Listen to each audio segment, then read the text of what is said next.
Mairie ayaka kopesa biso mukanda ya autorisation na ba bureau na biso. Mais siko pona kolongola marche et puis au antidaté date oye kopesa ngo sur instruction ya gouverneur Kiabula. Opesi marche wana opekisi yango le 17 janvier jour où tozo commémorer Lumumba na biso. Donc et ça les magaté. Donc pona biso marche il fallait ça. Toye lelo.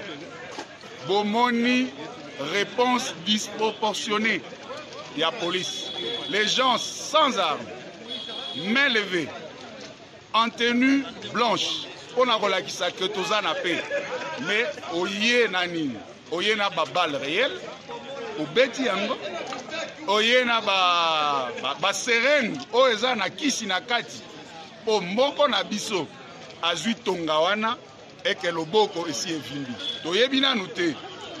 Et l'autre est na kati. Oye na ba bayonnette. Moko na biso azui bayonnette na loboko azana clinique universitaire. Alors ça c'est quoi ça? C'est un terrorisme que vous implantez dans la province. Nous condamnons sérieusement Eloko wana. Et nous vous disons qu'à partir d'aujourd'hui, tant que Mulunda, pasteur, n'est pas encore libéré, et ça donc annonce la série moko ya ba manifestation ya bandit de lelo tisuka tito